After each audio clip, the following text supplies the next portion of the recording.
दिखते ना फिर छोड़ो प्रीता ने राजवीर तुझसे लड़ेगा। अरे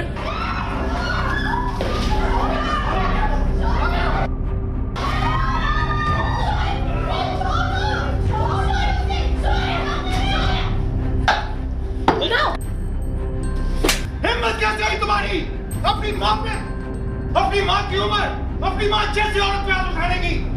बोलो। मैंने जवाब कौन लगती है मेरी? कौन हो? ये तुमसे उम्र में बड़ी है, तुम्हारी माँ जैसी है। इनसे इज्जत से पेश आओ। I'm warning you। माँ जैसी है तो मैं क्या करूं? Not my problem। इज्जत दो इनको आता है इज्जत देना। इनको छड़ी दो ना, इनके हाथ में डंडा दो, मारेंगी पीटेंगी, यही सब आता है इनको। Just shut up। मैं चुप नहीं रहूंगा।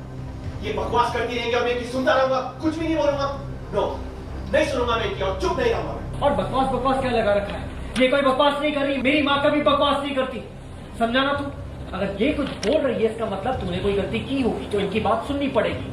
अगर ये कुछ बोल रही है, कुछ पूछ रही है तो इसका जवाब तुझे यही देना पड़ेगा। तू क्या मेरा बॉस है या ये मेरी ओनर? क्यों सुनूं मैं तुम दोनों की? नहीं सुनूंगा मैं। सुनना पड़ेगा और जवाब देना भी पड़ेगा। नहीं दूंगा, देना पड़ेगा। नहीं दूंगा तो क्या कर लेगा? नहीं दूंगा मैं तुम दोनों को जवाब।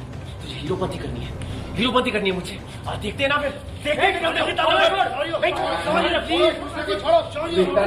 तमीज तो है नहीं। अगर मार्केट में तमीज मिलती है तुझे लाके दे देता मैं। इसके लिए क्या मैं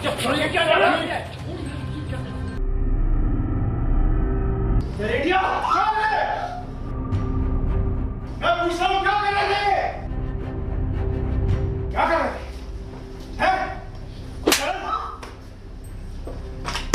मैं पूछ रहा हूँ क्या कर?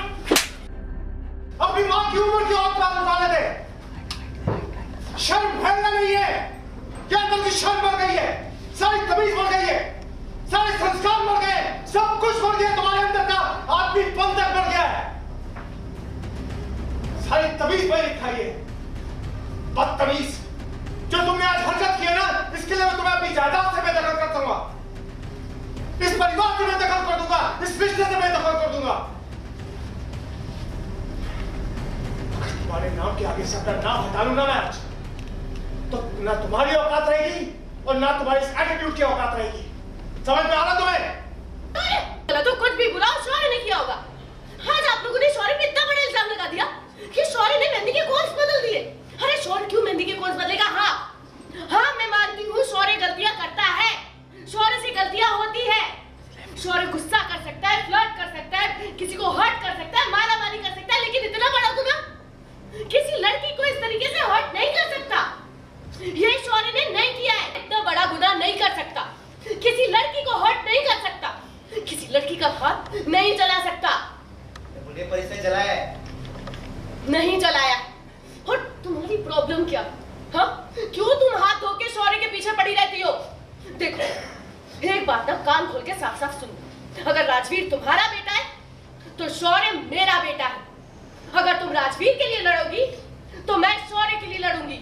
अगर तुम राजवीर की वकालत करोगी तो मैं शौर्य और राजवीर के बीच हुई बड़ी लड़ाई। मेहंदी के शगुन में हुआ अपशगुन। करण ने जड़े शौर्य को थप्पड़। जी टीवी के सीरियल कुंडली भाग्य में आए दिन कोई ना कोई ड्रामे तो होते ही रहते हैं, लेकिन आज हुआ है बड़ा धमाका जिसका सारा इल्जाम लगा है शौर्य पर, और वो इल्जाम लगाया है प्रीता ने। और ऐसे में शौर्य भड़क जाता है प्रीता पर, और फिर इसके बाद इन दोनों की लड़ाई में आ जाता है राजवीर। और फिर इसके बाद देखिए कैसे दोनों एक दूसरे को पीट रहे हैं, और ऐसे में सभी घर वाले इन दोनों को छुड़ाने में लगे हुए हैं। लेकिन यहाँ पर शौर्य अपनी हरकतों से बाज नहीं आया और उसने प्रीता पर हाथ उठाने की कोशिश की, जिसके बाद करण का गुस्सा शौर्य पर फूटा। जिसके बाद करण शौर्य को थप्पड़ पर थप्पड़ लगाना शुरू कर देता है और उसे खड़ी खोटी भी सुनाता है और उसे जायदाद से बाहर करने की भी बातें कर रहा है। भाई यहाँ पर फिलहाल तो मेहंदी के फंक्शन पर लग चुका है ब्रेक, क्योंकि यहाँ पर एक नया ड्रामा शुरू हो चुका है। वेल अब ये देखना इंटरेस्टिंग रहेगा कि इन दोनों का रिश्ता कैसे सुधरेगा और भाइयों के दरमियान की दरार कैसे मिटेगी। तो देखते रहें कुंडली भाग्य।